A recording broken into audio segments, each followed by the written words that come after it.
अच्छी हैं। तो उस खादी पे आप सबको नींद आ गई थी महाराज। अब सबके भोजन हो गया कि हाँ कि अब चलो गुफा से बाहर चलो। सभी गुफा से बाहर आ गए महाराज। अब एक दिन क्या हुआ कि भगवान ने कहा कि आज एक काम करेंगे, सभी मित्र एक दूसरे के घर का खाएंगे, मेरे घर का मैं नहीं खाऊंगा, मेरे घर का मधुमंगल खाएगा और मधुमंगल के घर का मैं खाऊंगा। इसी प्रकार से जितने भी ग्वाल वाले ना आपस में एक दूसरे के घर के भोजन को करेंगे, अपने घर के नहीं करेंगे। अब मधुमंगल घर पर गया, माँ से कहा, माँ मैया मेरे कान्हा के लिए भोजन ले जाना है प्रातः काल। मैया ने कहा कि बेटा ऐसा क्यों कहा तेने, पता है अपन गरीब लोग हैं, अपने पास में कुछ भी नहीं है, तो कभी भी मित्र बनाओ तो बरोबर वाले को मित्र बनाना, अपने से बड़े को मित्र मत बनाना, तो मित्रता तोड़ देगा आपसे। कभी रिश्ता बनाओ ना, अपने बेटे या बेटी का रिश्ता करो ना तो बरोबर वाले पे करना, ज्यादा बड़े से रिश्ता कर लिया ना तो फिर आपको कुछ नहीं समझेगा, तुच्छ समझेगा आपको। ये कथा कह रही है, रिश्तेदारी बरोबर में करना, मित्र बरोबर वाले को बनाना। ज्यादा बड़े आदमी को बना लो तो उसके पेट टिकते नहीं है धरती पे। भगवान कह रहे हैं, मैं नहीं कह रहा हूं। तो मधुमंगल से कहा माँ ने कि बेटा तेने कृष्ण को मित्र बना लिया, अब क्या होगा, क्या खिलाएगा कृष्ण को? कि माँ कुछ हो तो दे दो, खिला दो। इतने दिन तो मधुमंगल क्या कर रहे थे, दही दूध घी खा रहे थे, पता ही नहीं था घर में क्या बन रहा है, और घर में उनके कुछ नहीं था, कुछ भी नहीं। तो क्या कह रही माँ, बेटा 3 दिन की बासी कड़ी रखी हुई, 3 दिन की बासी कड़ी 3 दिन पहले बनाए थे, तो बेटा उसके अलावा तो कुछ है नहीं। मधुमंगल घबराया कि माँ अगर प्रातः काल में कुछ भोजन लेके नहीं जाऊंगा ना तो कन्हैया यहाँ पे आ जाएगा और इस बासी कड़ी को पी जाएगा तो उसकी मृत्यु हो जाएगी। तो 7 मित्रों का कैसे देना चाहिए वो कथा बता रही है। मित्र पे किसी प्रकार का संकट आए तो उस मित्र को सहन कर लेना चाहिए, मित्र को पता नहीं चलना चाहिए। क्या भैया, कभी अपने पड़ोसी पे संकट आया ना, पड़ोसी को बिना पता चले उसका काम कर देना। काम करे तो हाँ का करो, मने गिरो तो उसको कोई फल मिलने वाला नहीं। हमेशा एक दूसरे का सहयोग करना भैया, क्योंकि जीवन बार बार मिलता है। क्या आप लड़ाई काय के लिए करते हो? क्यों माता मैया क्यों करते हो लड़ाई, क्यों करते हो झगड़ा? पैसों के लिए, धन के लिए, दौलत के लिए? क्या ये अपने साथ में जाती है? क्या आप पैसा साथ में लेके जाओगे कि धन साथ में, कि दौलत के खेत के कुआं क्या लेके जाओगे? भगवान कह रहे हैं कि सभी से प्रेमी बनकर रहो, प्रेम से रहो, क्योंकि प्रेम अंत तो गत्वा प्रेम ही साथ में जाता है और बाकी कोई वस्तु साथ में नहीं जाती है। तो प्रेम इतना था मधुमंगल का कि वो कड़ी उठाई सुबह प्रातः काल और लेके सीधे यमुना मैया के पास में लगे, इसमें डाल दो उस कड़ी को। फिर विचार आया उसने, 3 दिन की बासी कड़ी अगर इसके अंदर डाला तो जो नदी के अंदर जीव है ना छोटे छोटे, वो इस कड़ी को खाएंगे ना, उनकी मृत्यु होगी तो मेरे को पाप लगेगा। क्या करूं इस कड़ी का? इतने कृष्ण भगवान कन्हैया कान्हा को पता चला कि मधुमंगल मेरे से पहले आ गया, गाय लेके जल्दी चला गया। तो वो भी दौड़ के आ रहे मधुमंगल को ढूंढते ढूंढते माता के पास हुए। माता ने कहा कि बेटा मधुमंगल तो कब का निकल गया है, कि कहाँ गया है, कि नदी के वहां। तो भगवान ढूंढते ढूंढते मधुमंगल के पास में आ जाते हैं और मधुमंगल क्या करा, भगवान को देख के हड़बड़ा गया, भगवान कड़ी को छीन के पी जाएंगे। तो वो कड़ी बासी मधुमंगल खुद पीने लग गया और ये जल्दी पी रहा था ना, तो सारी कड़ी उसके ऊपर ढुल गई। मधुमंगल के ऊपर सारी कड़ी धुल गई। अब कन्हैया आया पास में, कहा कि मित्र तेने मित्रता नहीं निभाई, मित्र से विद्रोह कर लिया तेने। अपने क्या बात हुई थी कि तेरे घर का मैं खाऊंगा, मेरे घर का तू खाएगा। भगवान ने कहा कि मैं वचन का पक्का हूं, भगवान का भी वचन तोड़ा क्या? भगवान ने क्या कहा कि मैं वचन का पक्का हूं मधुमंगल, आज मैं भूखा मर जाऊंगा पर अपने घर का अन्न नहीं खाऊंगा, और मुझे पता है मेरे को क्या खाना है, चुपचाप खड़ा रहा। अब भगवान उसके शरीर के ऊपर से बासी कड़ी को चाट रहे हैं। अब वो बासी कड़ी को भगवान चाट रहे ना, तो ब्रह्मा जी ने विचार किया ये भगवान हो सकते क्या? जो एक मित्र के शरीर को एक कड़ी के लिए चाटने लग जाए वो क्या भगवान होंगे क्या? भगवान को मोह हो गया कि कोई साधारण व्यक्ति है, भगवान नहीं। ब्रह्मा जी को मोह हो गया ये भगवान नहीं हो सकते। तो भगवान ने क्या किया कि जितने भी ग्वाल बाल थे सबको चुराकर ब्रह्मलोक में ले गए। ग्वाल बाल गाय सबको चुराकर ब्रह्मलोक में लेके चले गए कि अगर भगवान होंगे ना तो पता चल जाएगा, ये भूल लेंगे कि मेरे ग्वाल बाल कहाँ है। तो भगवान हंस रहे हैं, भगवान को हंसी आ रही है ब्रह्मा जी के ऊपर। भगवान ने कहा कि चलो कोई बात नहीं ब्रह्मा जी, थोड़े दिन कोई बात नहीं, मेरे ग्वाल बाल इतने दिन पृथ्वी लोक का सुख भोग रहे थे ना, पृथ्वी की चीजें खा रहे थे ना, अब आराम से ब्रह्मलोक में आनंद से रहेंगे। और मेरा ये मधुमंगल भी गरीब था, कुछ यहाँ खाने को मिल नहीं रहा था, वहाँ सब चीजें खाने को मिलेगी इसको, जो चीज चाहे गुलाब जामुन मुक्ति सेव सब बनेगा, कोई दिक्कत नहीं। तो वहाँ की बनाने बुलाओ की आवश्यकता नहीं, उनकी माया के द्वारा कृष्ण ही ग्वाल बन गए और कृष्ण ही गाय बन गए, कृष्ण ही बछड़े बन गए। भगवान ने इतने रूप धर लिए, मित्र भी कृष्ण बन गए, मधुमंगल भी कृष्ण बन गए, श्री दामा भी कृष्ण बन गए। अब ये सब रूप किसने धरे? भगवान कन्हैया ने। अब किसी को पता नहीं चला कि अपना मधुमंगल घर पे नहीं आया कि श्री दामा। तो ये भगवान ने क्यों किया बता सकता है कोई? क्यों किया है भगवान?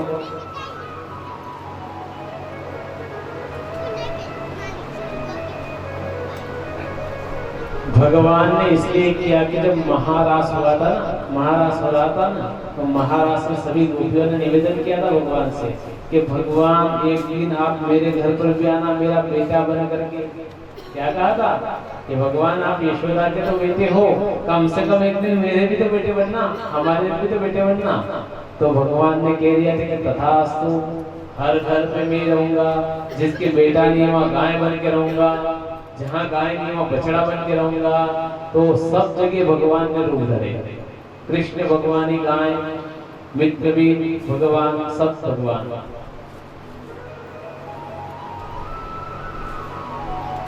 अब ब्रह्मा जी को विचार किया कि कोई अभी तक खबर नहीं आई, तो देखना चाहिए कि पृथ्वी लोक पे हो क्या रहा है। तो ब्रह्मा जी आके देखते तो क्या हो रहा है, ग्वाल बाल सभी वहां पे हैं, गायें भी वहां पे, वापस दौड़कर ब्रह्मलोक में गए तो वहां पर भी ग्वाल बाल गाय सब वहां पर भी है, जो पृथ्वी पे है वो ब्रह्मलोक में भी है। ऐसा देख के ब्रह्मा जी को पछतावा हुआ, और पछतावा हुआ और सीधे भगवान कन्हैया कान्हा जी के पास में गए कि भगवान मुझे को क्षमा कर दीजिए। भगवान ने कहा कि क्षमा क्यों मांग रहे हो? कि क्षमा इसलिए मांग रहा हूँ कि मैंने सोचा आप भगवान नहीं हो, इसलिए मैंने ग्वाल बाल सभी को चुरा लिया और सभी ब्रह्मलोक में। तो भगवान क्या कह रहे हैं कि ब्रह्मा जी आपकी इच्छा नहीं है, मेरी इच्छा के अलावा यह पत्ता भी नहीं हिलता धरती पे। ये आपकी इच्छा नहीं है, मेरी इच्छा थी कि ब्रह्मा जी आए और इनको मोह हो और सारे ग्वाल बाल को ले जाकर ब्रह्मलोक में थोड़ा आनंद से रखें और वहीं पे इनकी सेवा करें। और मेरी इच्छा थी कि मैं सभी घर ग्वाल बाल बन के, गाय बन के मैं जाऊं। तो गाय भी आनंदित हो गई। गाय ने सोचा कि स्वयं कृष्ण बछड़े बनकर दूध को पी रहे हैं।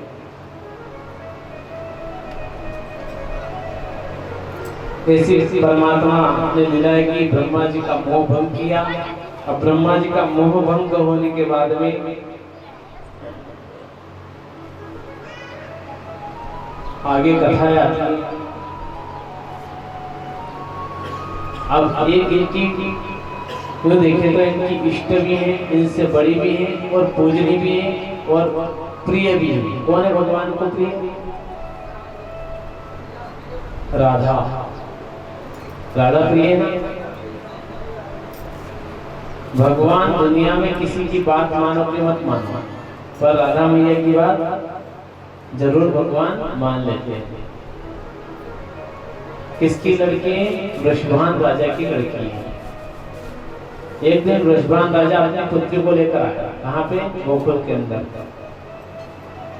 और वहां पर मेरे कन्हैया की और राधा माँ की मित्रता हुआ, दोनों की मित्रता हुआ। अच्छा, कृष्ण बड़े हैं कि राधा बड़ी है? कौन बताएगा? मैया कौन बड़े हैं? भगवान कृष्ण बड़े हैं कि राधा मैया बड़ी है? उम्र के हिसाब से पूछ रहा हूँ, ज्ञान के हिसाब से नहीं पूछा मैंने, उम्र के हिसाब से। कौन बड़ा है दोनों में? कौन है बड़ा? कृष्ण कि राधा?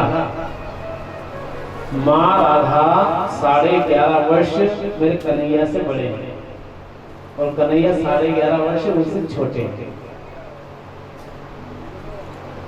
उन दोनों की मित्रता हुई, वहां दोनों प्रेम से रहे। अब मित्रता होने के बाद मित्रता तो हो गई, पर राजा आए थे वृषभान, थोड़े दिन के लिए रुके थे गोकुल में और वापस चले गए अपने पुत्री को लेकर के।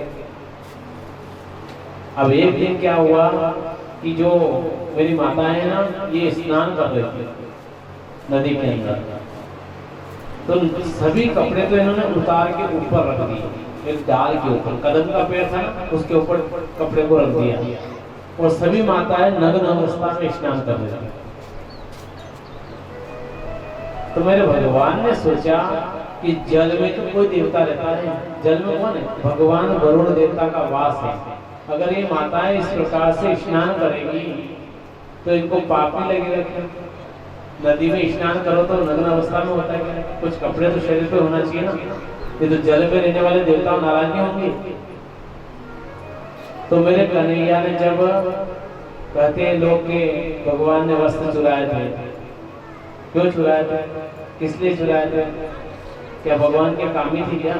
बहुत सारे कह रहे थे कि वृक्ष चुराए नहीं, ये लीलाएगी नहीं, वो लीलाएगी। अरे दादा, मेरे को बताना कि भगवान ने जब ये लीला की ना, उस समय उनकी एज क्या थी?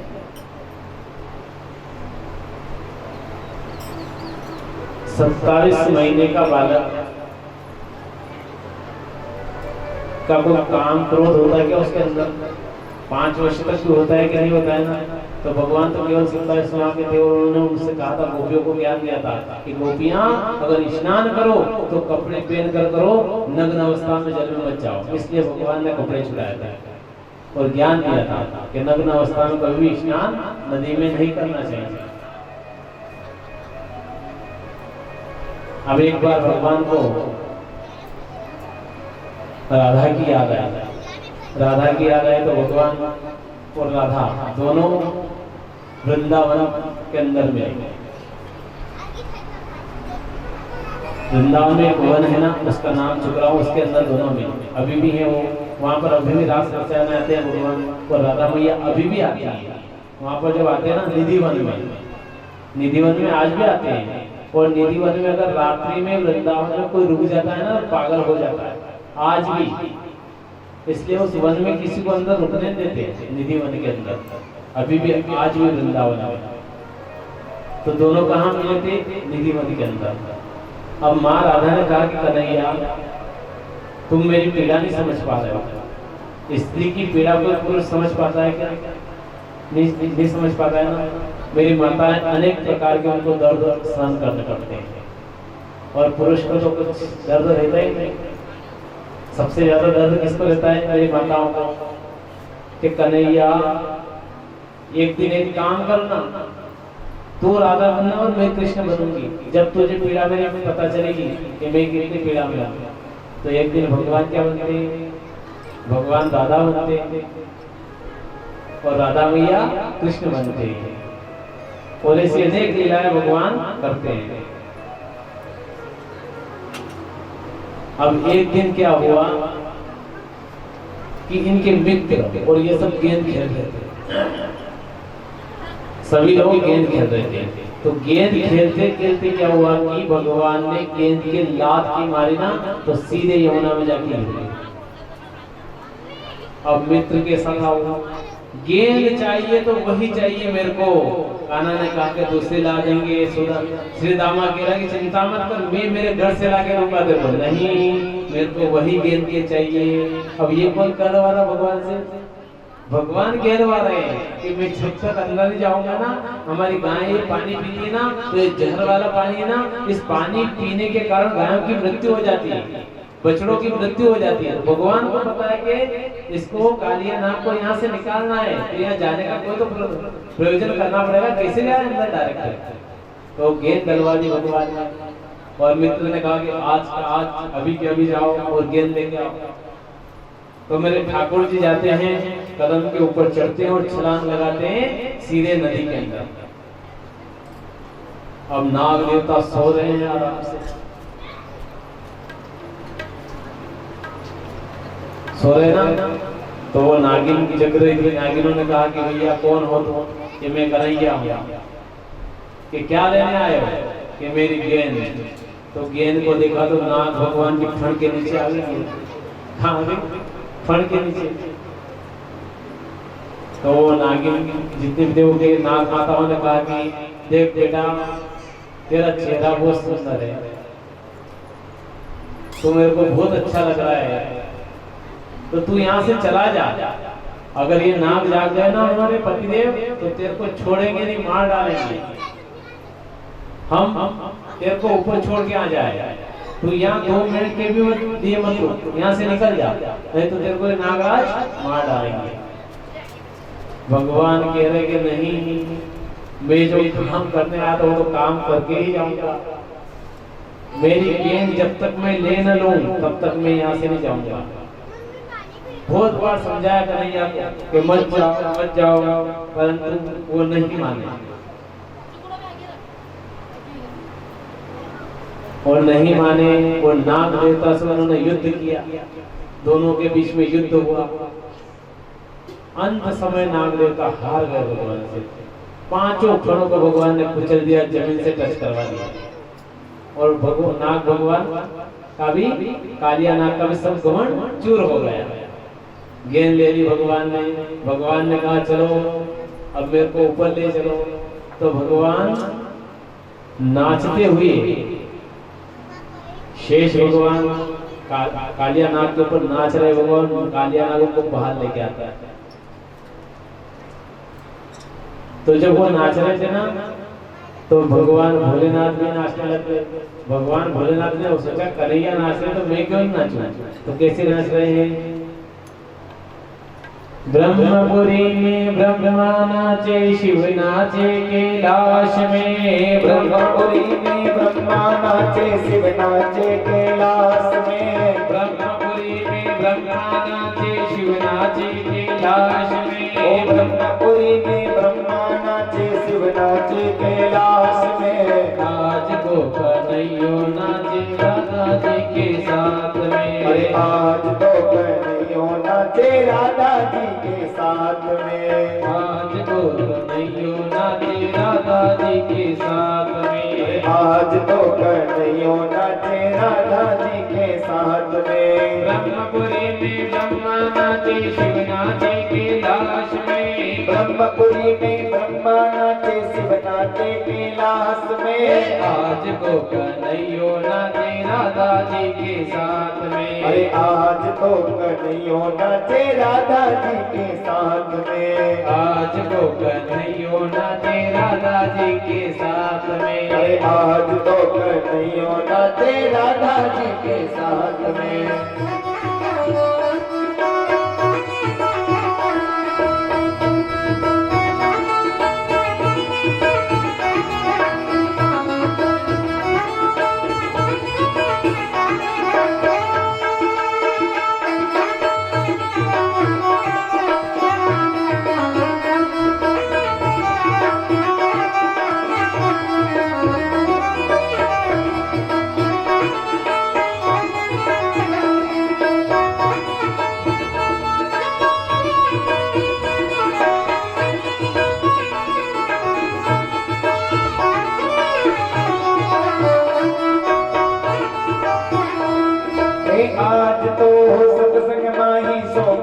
अति भारी है।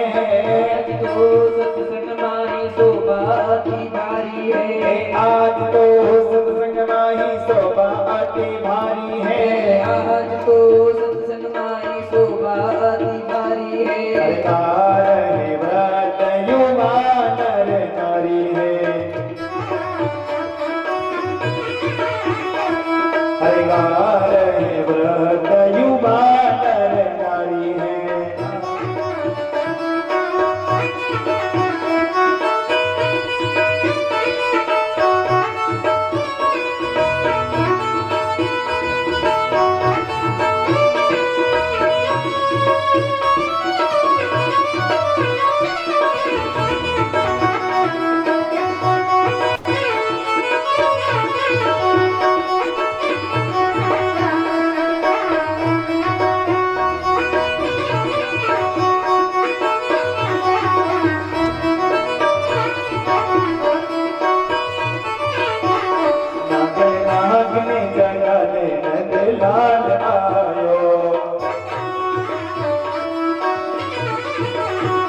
नंदी लाल आयो रे नंदी लाल आयो।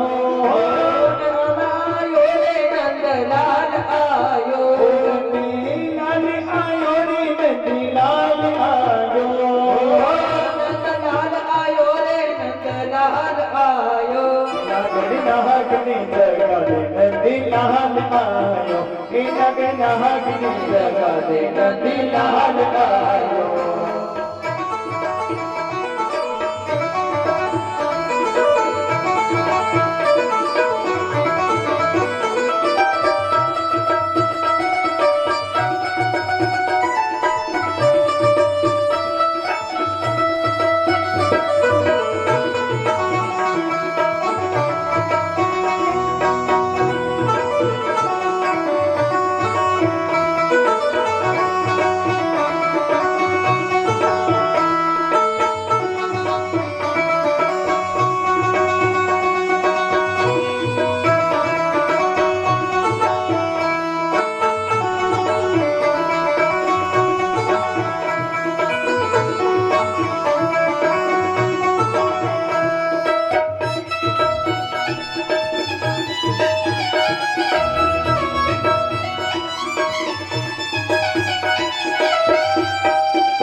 भगवान इस प्रकार कालियानाग के घमंड को चूर करते हैं। कहा कि ये नदी छोड़ के चला जाए।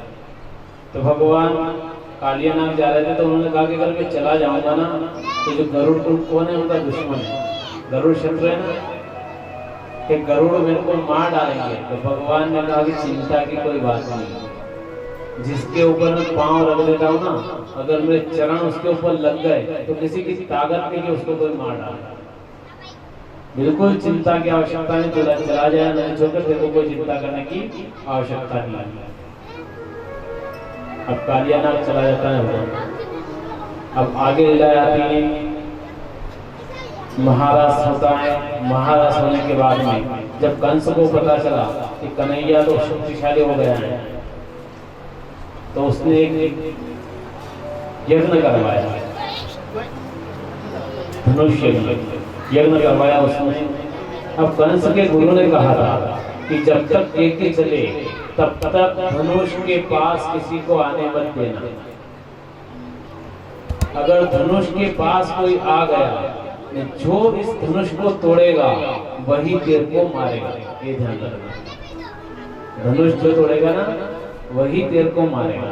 तो धनुष की रक्षा के लिए सिक्योरिटी ज्यादा लगा देना, परंतु किसी को आने मत देना।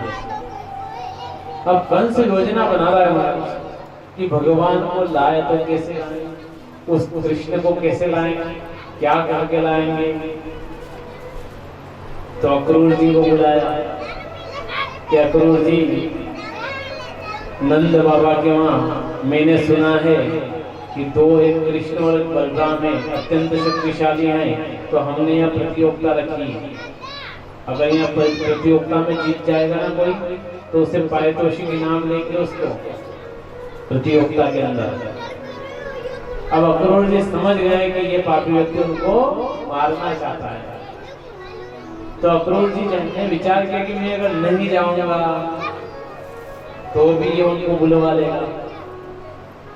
अक्रूर जी घबरा गए। उन्होंने योजना बनाई, मथुरा में जो जो उनसे मिलने वाले थे सबसे कहा कि देखो मैं कृष्ण और बलराम को लेने जा रहा हूँ, यहाँ कुछ भी योजना बनाए तो तुरंत मेरे को जवाब देना।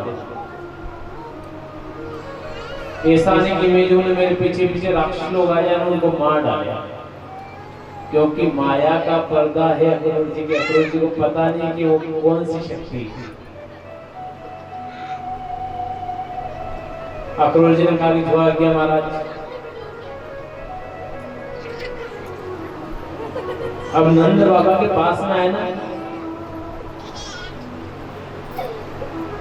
अक्रूर जी, तो अक्रूर जी ने नंद बाबा के से कहा, गोकुल आए और कहा नंद बाबा से कि नंद बाबा वहां पर ऐसी ऐसी योजना बना रखी है और कृष्ण और बलराम को वहां ले जाना पड़ेगा।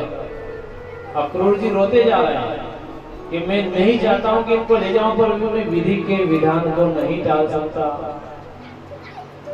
आज्ञा राजा की है, अगर आज्ञा का अनादर करूंगा तो मेरे को दंड मिलेगा। तो मैया अब ऐसी सिचुएशन में क्या करेगा? ले जाए तो भी खतरा, नहीं ले जाए तो भी खतरा। कभी कभी अपन काम करते अच्छा करने जाते हैं बुरा हो जाता है, फिर अपना मन कहता है कि वो काम क्यों किया, नगर नहीं करते तो वो होता कैसे होता है ना। अक्रूर जी असमंजस में कि करे तो क्या करे। नंद बाबा से कहा तो नंद बाबा ने कहा कि मैं कान्हा को नहीं जाने दूंगा। यशोदा मैया को बात चली, रोहिणी माता को बात चली, दोनों ने ना कर दिया कि हम हमारे बालक को वहां नहीं भेजेंगे, हम युद्ध करने चले जाएंगे, हम उनको नहीं जाने देंगे।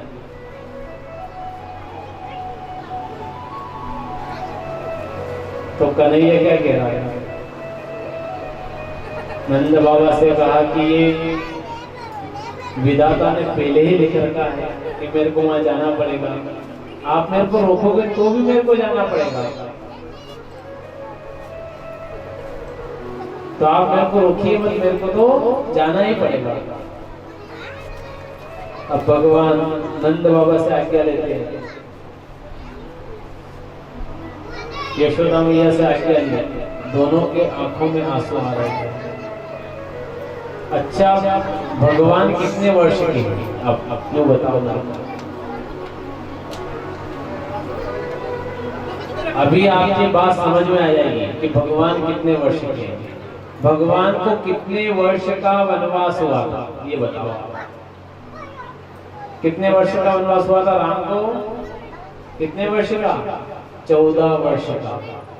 तो भगवान कृष्ण कितने वर्ष के हैं? 14 वर्ष के। क्यों? कौशल्या मैया ने श्राप दिया था कि कई को 14 वर्ष तक अपने पुत्र से दूर रहना पड़ेगा।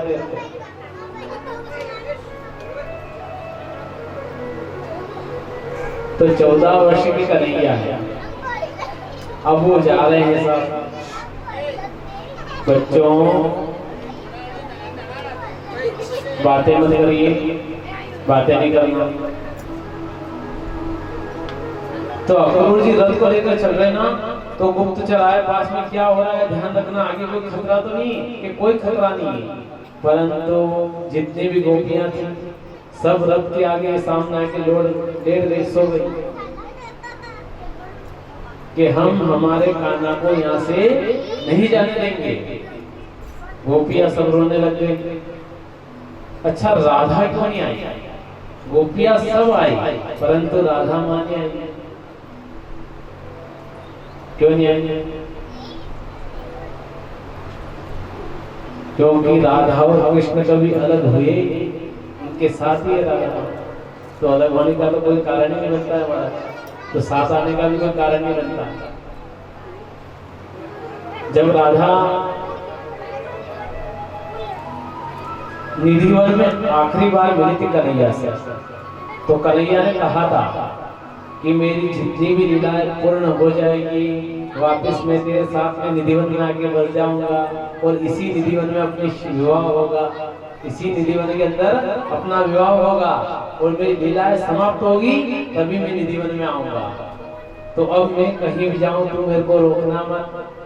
तो राधा ने वचन दिया था कि मैं अब आपको कभी रोकूंगी। गोपियां सब गई थी राधा के पास में कि राधा कन्हैया तेरे को छोड़ के जा रहा है। तो राधा नहीं आई कि सब गोपियां आ गई, परंतु राधा नहीं आई, क्योंकि वचन ले रखा था कि जब तक मेरी लीलाएं समाप्त नहीं होना तब तक मेरे को रोकना मत। और अंत तो गतवा निधिवन में हमारा विवाह होगा और निधिवन में हम रहेंगे। और आज भी मेरे कन्हैया और राधा माँ निधिवन में आते हैं। गए कि नहीं गए? नहीं गए वृंदावन? एक बार वृंदावन चले जाना, उद्धार हो जाएगा। वृंदावन जाओगे ना तो निधिवन में जरूर जाना।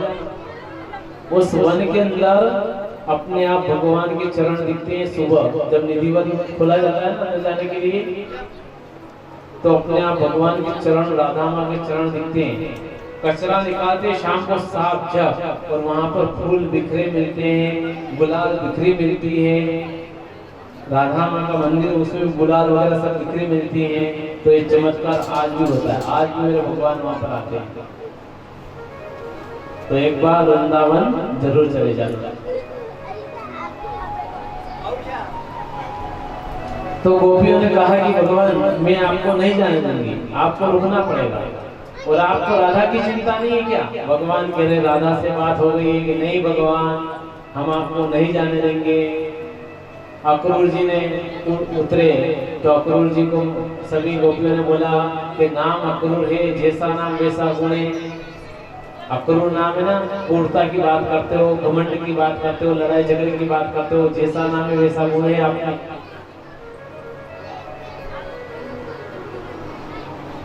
अब इसके बाद में फिर भगवान नीचे उतरे कन्हैया रथ से और उनको समझाया।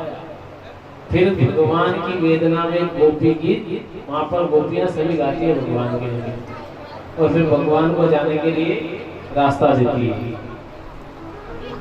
जय ते निकम जन्मना भज, वो गीत गा करके फिर कान्हा के विरह में उनको रास्ता दे देती है गोपियां।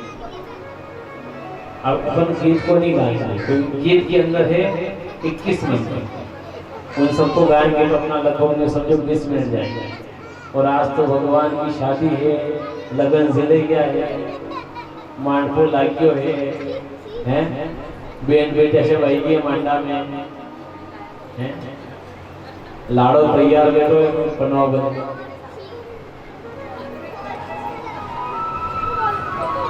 तो जब भगवान अब नदी आई ना, यमुना पड़ती है ना गोकुल और मथुरा के बीच में नदी आई ना, तो यमुना मैया जब बीच में आए ना, तो भगवान ने कहा अक्रूर से कि अक्रूर जी आपको क्या चिंता है क्या? कि मेरे को बहुत चिंता है कि एक काम कर कन्हैया, तो आप और बलदाऊ से कहा आप रथ में बैठो और मैं थोड़ा स्नान कर लेता हूँ। अब वहां पर भगवान अक्रूर जी को दर्शन देते हैं। कैसे देते हैं? और झुमके लगाते ना नदी के अंदर, और आंख खोल के देखा तो एक रथ नदी के अंदर भी है, वो कृष्ण भगवान अंदर बैठे हुए हैं और बलराम जी भी पास में बैठे हुए हैं। एकदम अचंभित हुए, बाहर आके देखा तो बाहर में वही भगवान बैठे हुए, अंदर फिर झुमके लगाए, फिर वही भगवान दिखे। अंदर जाए तो भी भगवान दिखे नदी में, और बाहर देखे तो रथ पे भी भगवान है, अंदर भी भगवान बैठे हैं। अब तीसरी झुमकी लगाई और अक्रूर जी बिल्कुल नदी में बैठे बैठे भगवान को देख रहे हैं। तो भगवान हंस रहे हैं कि अक्रूर अभी तक नहीं पहचाना तुम मेरे को। अक्रूर जी आप मेरे को पहचान रहे हो, जो बाहर रथ पे बैठा हूँ वही मैं ही हूँ, और यहाँ अंदर भी मैं ही हूँ।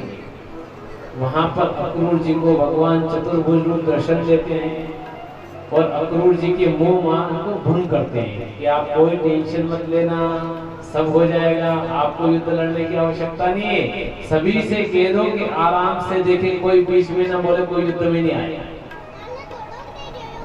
तो अक्रूर जी की सारी चिंताएं भगवान खत्म कर देते हैं। अब अक्रूर जी ठाठ से ले जा रहे भगवान को, बिल्कुल कोई चिंता नहीं। कि अब तो सब भगवान है, सब पूरा कर लेंगे, अपने को चिंता की क्या आवश्यकता है। तो अक्रूर जी क्या कह रहे हैं, क्या कह रहे हैं अक्रूर जी, ये बात आप भी कह देना, क्या कहोगे?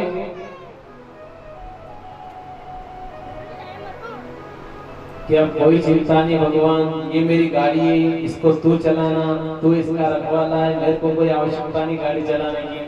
तो प्रेम से दो लाइनें मेरे साथ में गुनगुनाए।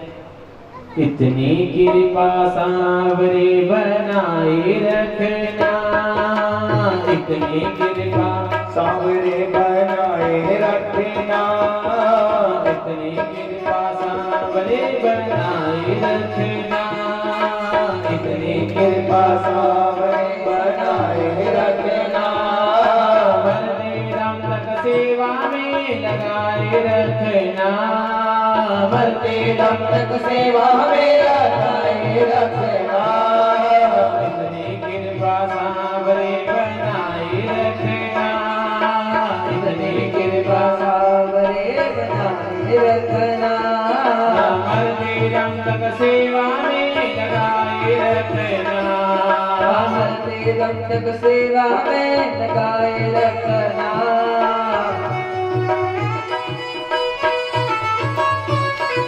सांवरिया सेठ की जय हो। आप भी कह दो, आपके ऊपर भी कृपा आ जाएगी भगवान की, कह देना।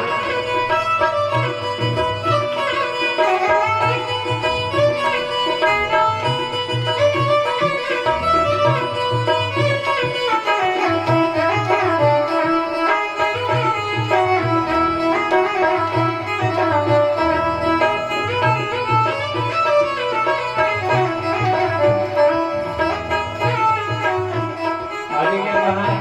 मैं तेरा तू मेरा बाबा, मेरा जी तू राजी, मैं तेरा तू मेरा बाबा, मेरा जी तू राजी, मैं तेरा तू मेरा बाबा, मेरा जी तू राजी, मेरा जी तू मेरा बाबा, मेरा जी तू राजी, तेरे नाम पे लिख दी मैंने इस जीवन की बाजी, तेरे नाम पर लिख दी मैंने इस जीवन की बाजी, तेरे नाम पे लिख दी मैंने इस जीवन की बाजी, तेरे नाम पर लिख दी मैंने इस जीवन की बाजी।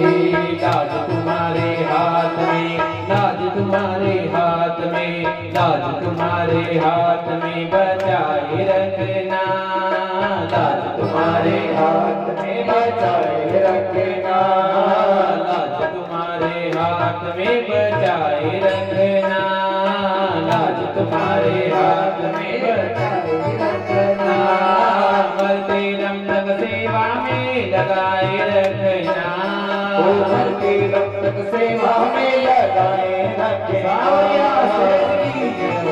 सांवरे बनाए रखना, इतनी कृपा सांवरे बनाए रखना, मरते दम तक सेवा में लगाए रखना, मरते दम तक सेवा में लगाए रखना। सांवरिया सेठ की जय हो। कृपा चाहिए, कृपा चाहिए, जय बोलिए कृपा चाहिए।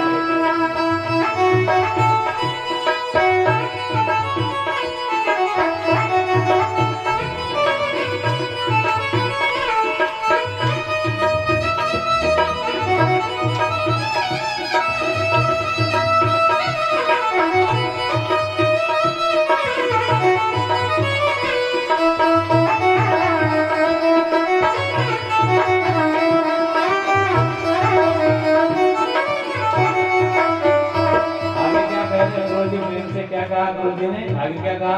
हाथ जोड़ में करूं प्रार्थना, भूल कभी ना जाना, जोड़ में करो प्रार्थना, भूल कभी ना जाना, हाथ जोड़ में करूं प्रार्थना, भूल कभी ना जाना, हाथ जोड़ में करो प्रार्थना, भूल कभी ना जाना, तेरे दर पर बना रहे बस मेरा आना जाना, तेरे दर पर बना रहे बस मेरा आना जाना, तेरे दर पर बना रहे बस मेरा आना जाना, तेरे दर पर बना रहे बस मेरा आना जाना, दिन पे ये सिलसिला, दिन पे दिन ये सिलसिला,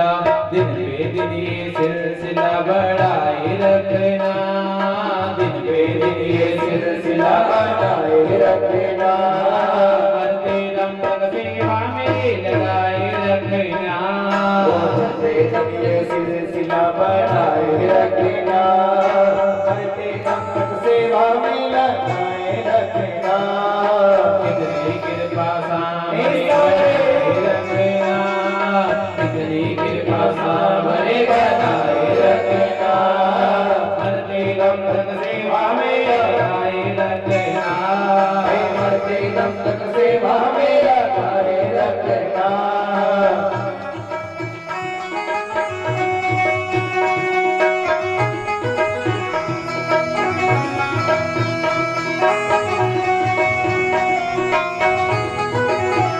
सावरिया सेठ की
सावरिया सेठ की जय।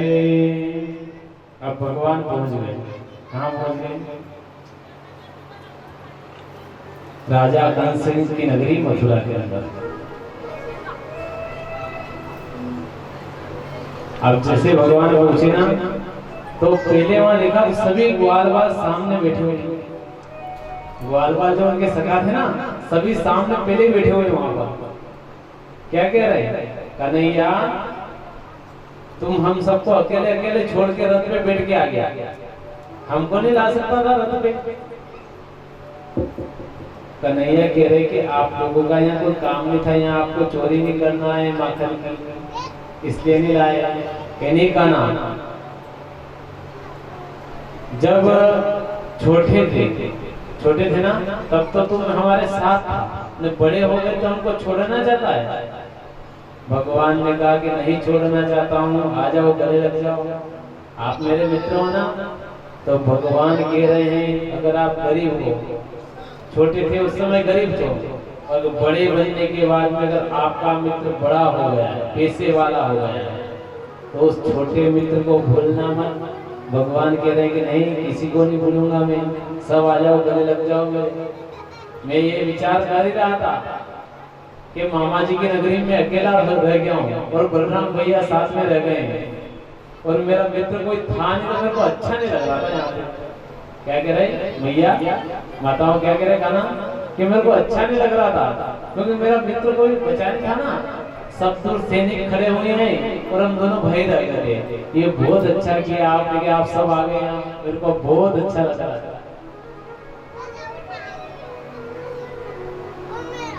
अब मित्र लोग कह रहे हैं कि देखो कन्हैया, हमारे पास फटे टूटे कपड़े हैं, बेकार कपड़े पहन रखे हैं हमने, अच्छे कपड़े नहीं। अब आपकी मामा जी की नगरी है ना, तो आपके मामा जी की नगरी में से अच्छे अच्छे कपड़े दिला दो हमको, अच्छे वाले कपड़े दिला दो। तो कन्हैया कह रहा है कि चिंता मत करो, चलो आगे। आगे जैसे गए, धोबी मामा कपड़े को धो रहे थे। किसके कपड़े थे वो? राजा कंस के वहां के कपड़े, राक्षसों के, चाणूर और मुष्टिकों के कपड़े। तो जैसे ही धो रहे थे ना, तो कान्हा ने कहा कि सब मेरे पीछे रहना, मारा मामा जी को कहा मैं मुंह जाणू ने आपको कसता रहे, आप लोग नॉलेज को नहीं पाचे लीजिए, बात मुंह करो थी, बीच में मत बोल दो। सभी पीछे हो गए कान्हा के। अब कान्हा आगे आ गया। कान्हा ने कहा धोबी मामा कपड़े दे दो हमको। तो धोबी मामा ने कहा नहीं, ये कपड़े आपके लिए, ये राज्य लोगों के कपड़े हैं, जो राजा होता है उसके कपड़े हैं और उनके सिपाही के कपड़े हैं। भगवान की रह बार तक घमंडी क्यों वो चिरे तो तुम्हारी पत्नी सीता ने वनवास करे दियो तो घमंड खत्म भी होगा इनको, पर वनवास करे दियो उनके बाद भी था तो घमंडी क्यों बढ़ता। भगवान विचार करे कि उनके पे तुम मर्यादा में छो तो थने क्योंकि सीता ने वनवास दो, रावण की माता दंधी कई माने अग्नि परीक्षा की माने देखी कि सीता की कि मां क्या में अग्नि परीक्षा भी गई और अपनी पत्नी से कहा था मैंने कि तू तेरे मित्र की मारा के आई है। लड़ाई कैसे हुई थी उस धोबी की रामादल में? लड़ाई इस बात की हुई थी कि उसकी पत्नी उसके मित्र के मारा के आगे देख रहा, तो उसने कहा कि मैं राम नहीं हूँ कि सीता रावण के वहां रहे और वापिस अपने राज्य गादी पे बिठा ले, मैं राम नहीं हूँ, चल निकल जा मेरे घर से। तो ये भगवान ने सुन लिया था राम ने कि प्रजा में ऐसी बातें हो रही हैं कि सीता वहां रह के आई है, अशुद्ध है। तो भगवान ने प्रजा का सोचा, अच्छा जो राजा होता है ना वही सच्चा राजा है, जो प्रजा के बारे में सोचे। भगवान कह रहे हैं पत्नी को त्यागना पड़े तो त्याग दो, पुत्र को त्यागना पड़े तो त्याग दो, परंतु राज्य का अगर शासन करना है तो प्रजा को खुश रखो। ये मेरे भगवान ने राम ने कहा था कि प्रजा को खुश रखना, चाहे कितना भी दुख आ जाए। सीता मैया को डबल वनवास हो गया परंतु प्रजा को खुश रखा मेरे भगवान ने। अब मेरे भगवान कह रहे हैं कान्हा जी कि पहले बहुत सताया है तेने, अब तू कुछ भी कहेगी तो हम बात मानने को चलने वाली नहीं है। एक मुष्टिका का प्रहार किया धोबी के ऊपर, सीधा पाताल में। बोले कृष्ण भगवान की जय। अब वो कपड़े थे ना बड़े बड़े थे, एक एक कपड़े के अंदर 3-3 4-4 बाल एक साथ आ जाए, इतने बड़े बड़े कपड़े। तो कहाँ गए भगवान? पास में दर्जी मामा थे। दर्जी मामा कि क्या हुआ? भगवान को देख के दर्जी खुश हो गए कि अभी तक तो इन राक्षसों के में कपड़े सिल रहा था, ये अच्छी कृपा हुई भगवान की कि भगवान बना रहे हैं। तो उन्होंने कहा क्या हुआ कान्हा कि हम जितने भी साथियों के ना ये सब कपड़े काट काट के छोटे छोटे करो हमारे पहनने जैसे। तो दर्जी मामा क्या करते हैं, उनके कपड़े सिलते छोटे करते हैं और उन सबको कपड़े पहना दिए राजकोष के। अब जैसे कपड़े पहनाए ना तो भगवान ने आशीर्वाद दिया दर्जी को कि दर्जी तेरे को बड़े बड़े गड्ढे नहीं दिखेंगे, बड़े बड़े गड्ढे नहीं दिखेंगे, परंतु जब बुढ़ापा आ जाएगा, आंखों से दिखना कम हो जाएगा, उसके बाद में भी धागे को सुई में पिरो लेगा। ये आशीर्वाद भगवान ने दे रखा है दर्जी को। जो दर्जी लोग होते हैं ना बूढ़े हो जाएंगे, आंखों से कम दिखेगा, उसके बाद में उस सुई में धागा डाल देते हैं। ये किसका आशीर्वाद है? मेरे कन्हैया का है। क्यों है? क्योंकि उन्होंने कपड़े बनाए भगवान ने। अब भगवान आगे चले तो एक कुब्जा चंदन को लेकर के महाराज कंस के लगाने के लिए जा रहे कि महाराज कंस के इस चंदन का लेप लगाऊंगा। तो भगवान सामने आ गए कि रुको रुको माता, आप कितनी सुंदर दिख रही हो, पूरा शरीर टेढ़ा मेढ़ा। और भगवान क्या कह रहे हैं? अरे मैया रुक जाओ, कितनी सुंदर दिख रही हो आप। माता रुक जाओ, सुंदर दिख रही हो, कम से कम चंदन हमें भी लगा दो। रोज तो कंस को लगाते हो, एक दिन हमें भी लगा। अब माता उधर जाए तो भगवान वो उधर चले जाए, माता चुकने के लिए इधर जाए तो भगवान सामने आ जाए कि नहीं माता, मैं अगर आया हूं तो आपका उद्धार करके ही जाऊंगा, ऐसे जाने वाला नहीं महाराज।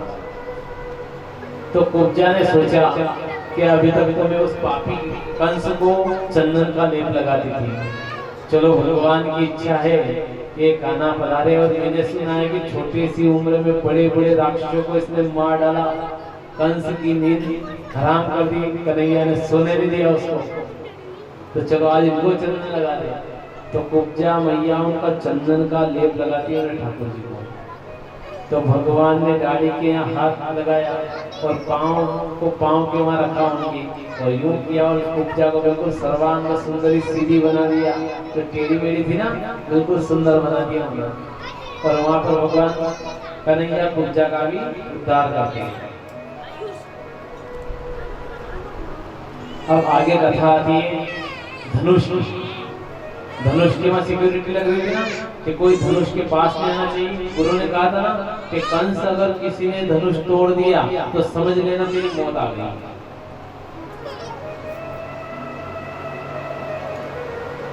तो सिपाही लोग थे ना, भगवान ने कहा कि मेरे को धनुष के दर्शन करना है। तो सिपाही सब हंस रहे भगवान को देखते, ये तो दुबले पतले हैं, ये क्या करेंगे धनुष का, जाने दो, करने दो दर्शन। अब उनको पता नहीं कि तो भगवान, वो कह रहे जाने दो, कोई बात नहीं। अब गुरु की आज्ञा का पालन नहीं किया और भगवान अंदर चले गए और सिपाहियों ने जाने दिया। भगवान ने उस धनुष को उठाया और भंग कर दिया। बोलिए कृष्ण भगवान की जय।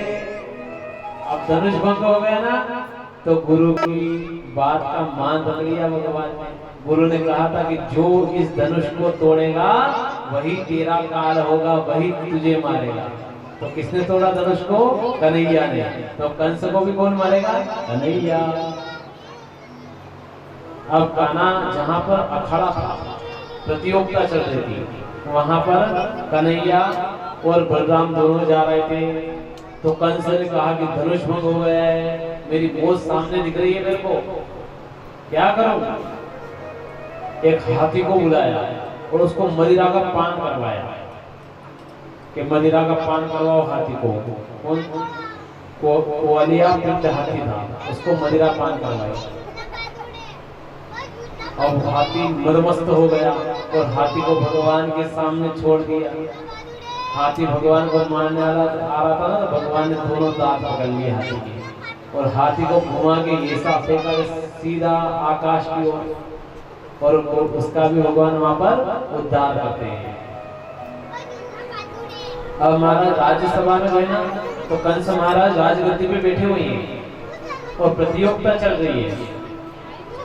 तो चाणूर और मुष्टिक दोनों खड़े हैं और क्या कह रहे हैं भगवान को। कंस से कहा कि कौन है युद्ध हमसे लड़ने वाला, भेजो उसको। तो कंस ने कहा कि ये दोनों आ रहे हैं, ये तुमसे युद्ध लड़ेंगे। तो अक्रूर जी तलवार लेकर खड़े हो गए। भगवान ने इतना ज्ञान दिया अक्रूर को कि देख लेना मैं भगवान हूँ, तुमको उठने की आवश्यकता नहीं, मैं सब कर लूंगा। पर फिर भी असमंजस था ना, तो अक्रूर जी एकदम गद्दी से उठे और तलवार निकाल लिया। कहा कि ये न्याय नहीं, कन्हैया और बलराम दुबले पतले हैं, कोई चाणूर मुष्टिक चाचा ये बलशाली है। तो प्रतियोगिता अगर युद्ध होता है ना, तो दोनों बरोबर ताकतवर होते हैं ना, उसके अंदर युद्ध होता है। दोनों एक जैसी ताकत होना चाहिए, उन्हीं का युद्ध होता है। भगवान ने इशारा किया अक्रूर जी की तरफ कि बैठ जाओ, चिंता मत करो, आप बैठ जाओ, आपको चिंता करने की आवश्यकता नहीं है। तो अपने मैं यही कह रहा हूँ कि अपना जीवन है ना, आप बार बार चिंता करते हो मेरा क्या होगा, मेरा पुत्र का क्या होगा, मेरी बेटी का क्या होगा। माताओं चिंता छोड़ दीजिए कन्हैया के ऊपर। चिंता है वो आपकी खत्म कर देगा, हर लेगा। ज्यादा चिंता मत किया करो। आपको अगर जन्म दिया है भगवान ने, तो अन्न की व्यवस्था भी करेगा। जब छोटे थे जन्म दिया तो भगवान ने दूध की व्यवस्था की कि नहीं की आपकी माता के द्वारा, और बड़े हुए तो भगवान ने अन्न की व्यवस्था की कि नहीं की। तो आपने चिंता करने से कुछ प्राप्त होने वाला नहीं है, भगवान के ऊपर छोड़ दोगे। भगवान मेरे परिवार की चिंता आप करना, मेरे को कोई चिंता करने की आवश्यकता नहीं। उस दिन भगवान चिंता करने लग जाएंगे। अब चाणूर और मुष्टिक का भगवान के साथ में युद्ध होता है। तो भगवान खेल खेल में चाणूर और मुष्टिक दोनों को भगवान मार डालते हैं। बोलिए सांवरिया सेठ की जय। अब सीधे गए भगवान दौड़ करके जहां पर कंस बैठा हुआ था। कंस के बाल पकड़ के राजगद्दी पे बैठा था ना, तो केश पकड़े और नीचे पटक दिया कंस को भगवान ने। एक नारियल है ना यहाँ पे, एक नारियल कंस जब मरेगा ना तो एक नारियल बता देना, है ना।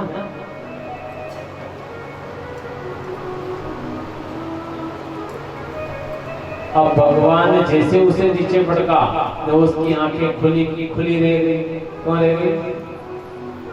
क्योंकि पहले क्या दिखता था कंस को स्वप्न में? विष्णु भगवान आ रहे हैं, भगवान ने चतुर्भुज देकर उसको, तो वो सामने खड़े ना काना, तो उसको वही दिख रहे हैं कि साक्षात विष्णु खड़े हैं सामने, मेरे को मार डालेंगे।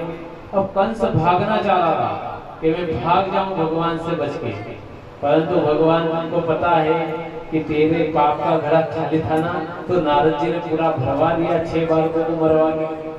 खाली था ना, तो छोटे छोटे 6 बालक मारे थे ना, उसके द्वारा तेरा पाप का घड़ा पूर्ण हो चुका है, अब तेरे को दंड देना पड़ेगा। तो भगवान मुष्टिका का प्रहार करते उसके ऊपर, 3 मुष्टिका का प्रहार किया और कंस की वहीं पर मृत्यु हो जाती है। सांवरिया सेठ की जय। कंस मारा गया।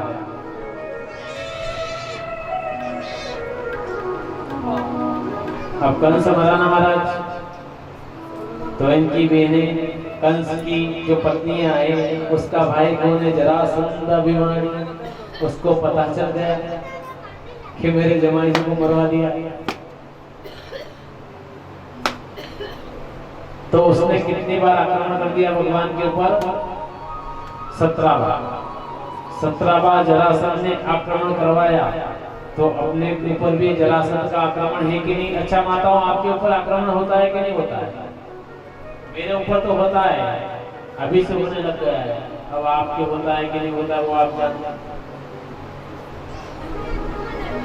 जरा यानी शरीर है, ये अपना शरीर ना, हंद, ये हंद रुकवा लग जाता। हंद रुके नहीं। गुरु जी कथा में बैठा पर गुरु जी यज्ञ में बैठवा की इच्छा पर हमारे शरीर काम नहीं करे, बैठी नहीं। कभी पग दुखे, कभी कमर दुखे, कभी हाथ दुखे, कभी आंखा दुखे, कभी गाबड़ दुखे। तो जो विचार करेंगे जो कि जरासंध को आक्रमण आप लोग पर भी है, हंद दुखी का मतलब जरासंध को आक्रमण अपने ऊपर हो गया है। तो भगवान लीला रचते हैं, भीम को आज्ञा देते हैं और भीम के द्वारा जरासंध का भी वध करवा देते हैं। राक्षसों को ज्यादा देर रखना नहीं, फटाफट मार दो। तो जरासंध का भगवान उद्धार करते हैं। सांवरिया सेठ की जय।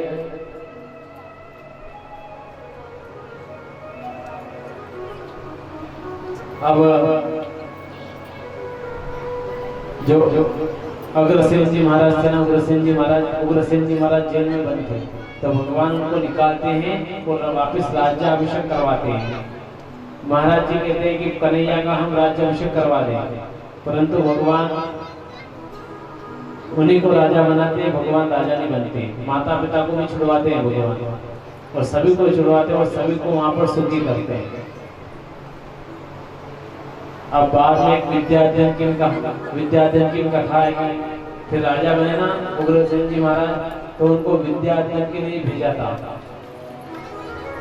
ये कथा कल सुदामा का चरित्र आएगा ना, उसमें कहेंगे तो आपको अच्छा रहेगा। तो उस विद्याधन वाली कथा को अपन यही छोड़ देते हैं, वो बाद में कर लेंगे। भगवान विद्याधन करने के लिए कहाँ गए थे? उज्जैन सांदीपनि आश्रम में, जो महाकाल का स्थान है। तो विचार कर लेना, आप भी महाकाल के बहुत बड़े भक्त हो और अपना सबका जीवन धन्य बन गया है। किसलिए बनाए धन्य जीवन? क्योंकि भगवान अपने राज्य में पधारे थे, मध्य प्रदेश में महाकाल की नगरी में। भगवान आए थे कि नहीं आए थे? कन्हैया। सब कहते हैं कि यूपी में भगवान के मथुरा में रहे, वृंदावन में रहे, गोकुल में रहे, तो हमारे एमपी में क्यों नहीं आए महाराज? तो मध्य प्रदेश में भी भगवान आए सांदीपनि आश्रम, और विद्याधन की उन्होंने यहाँ पर